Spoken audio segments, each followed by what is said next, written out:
guys have an open mic tonight? I'm sorry, it starts at 8? Okay, what time is the sign up?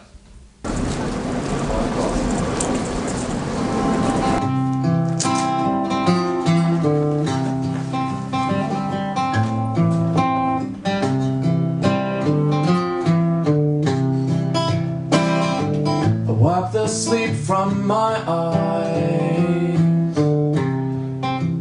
I get up out of bed. I can't remember last night, 'cause the shape I was in.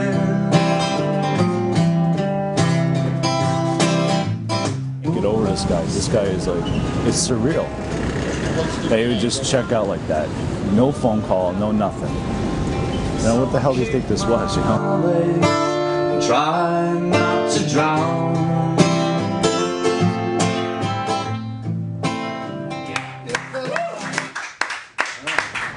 I think I could tell that the people that released were listening liked what I was playing,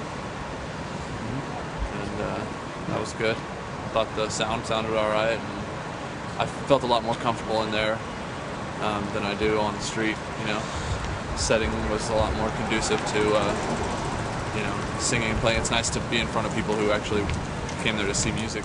You know, I mean, yeah, I have gigs elsewhere on, you know, the legitimate stage, and actually that's where I make my living, in the usual, the regular gigs. Actually, playing in the clubs is nothing other than supplementing my income. You understand? I don't want to be doing it much longer. I mean, some people love it. We're playing clubs more now too. We're playing. Is that the end result, that you want to play up above ground in clubs? Yeah, I don't want to be playing in subway stations the rest of my life. That's for sure. I mean, we've been getting some good gigs and stuff. I have my book releases on December 19th. After 4 long years in the subways, having found and lost love, boo-hoo, performed with world-renowned blah blah blah. Such a jackass. Yeah.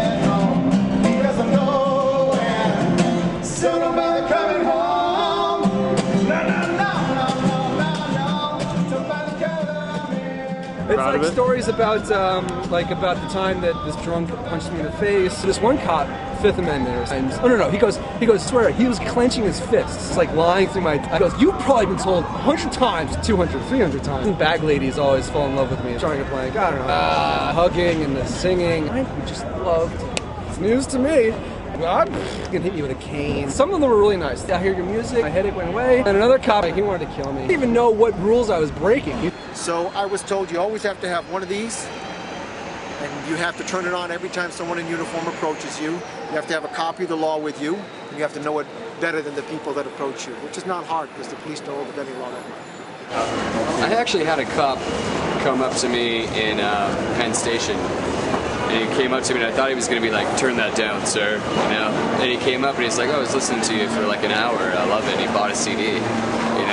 You ask what we learned in doing this work is that we learned that there are the laws and there are precedents and there are guidelines and rules that apply to the subway, and then there's the practice, the common practice of the policeman, who oftentimes has no idea about the laws, the rules, the practices, and simply acts on his own gut level and assumes that he has the imperious right to hassle, tell to move, or arrest, or issue a summons to anybody who, for one reason or another, rubs him the wrong way. You know, I mean, actually, I've been arrested, so. Theo said all he was doing, in fact, he called himself a troubadour. At the time, I didn't know what that meant, but I figured it out. You know, he's a singer, and that he was just simply playing his guitar and singing. And when 2 plainclothes officers came over and placed him under arrest. With permit, no permit, you know, muni, non-muni, this and that. And I remember we were all cramped in the cell. I mean, yeah, all of us, like we were arrested. First I was arrested on the L platform, and they brought me up there, and I saw the twins, you know, Guillermo and Gabriel, you know the twins, the Colombian twins. Oh yeah. Yeah. So I saw them, and I said, hey guys, you know, I got arrested, and they were playing with the band, and they had the schedule and everything, and they were like, oh my god. and they lock me up. And 10 minutes later, the twins are coming into the cell. 20 minutes later, somebody else comes in. You know, it's about some. That doesn't happen often. You know, police officers don't really get trained on how to handle subway musicians. Could it be any better? Could it be any worse? You wreck your brain now, they love just to figure out what went wrong.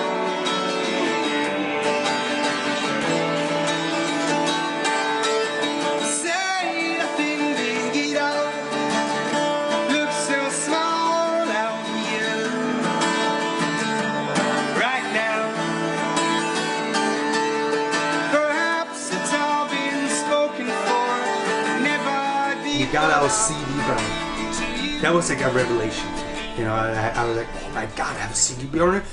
And it's just the concept that I could record a CD at home, burn it on CD, package it up, bring it to the subway, and sell it, and be basically completely self-efficient.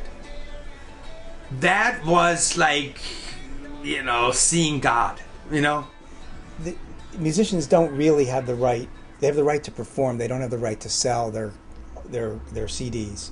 So many of them are ingenious, and a lot of times they'll put up a sign saying "free CD with $10 donation." You know, so that works sometimes, I guess. It doesn't make sense to group them into you know, booksellers and other people who are not selling their own material. If somebody wants to sell their own poems on the street, or their own songs on the street, or their own music on the street, they're selling what their performance is, and that's quite easily distinguishable from somebody who's selling purchased, you know, goods and services or batteries or something. These are cutting-edge issues that have been here for about at least a decade, where the area is not being clearly defined at this point.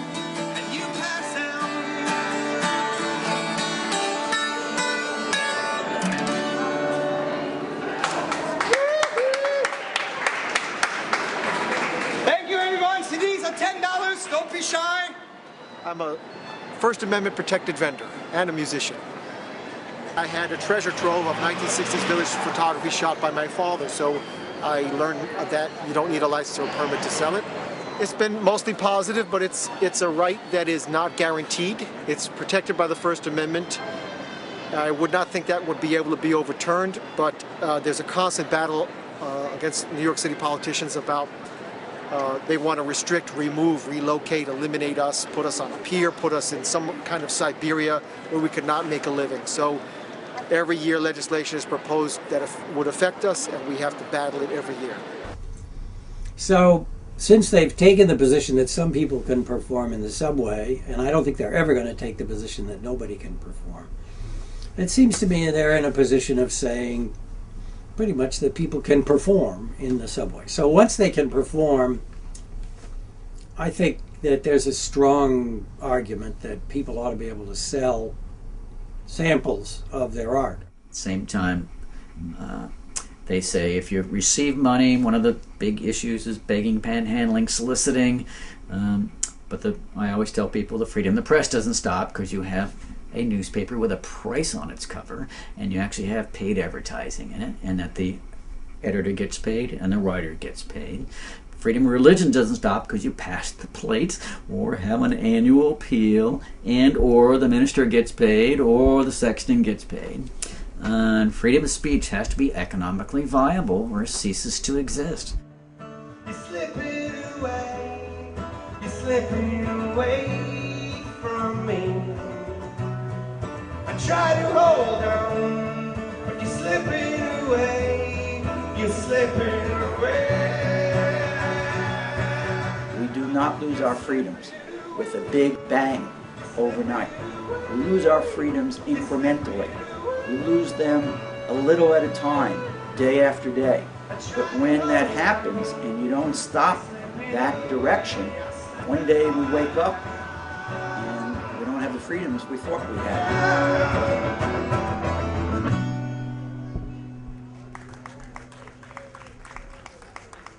Thank you. CDs of 10. Think I'll sing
was it. So I guess we're ending the movie with me getting a ticket. Yeah, that's your story, Billy Rogan. All right. All right. Go in.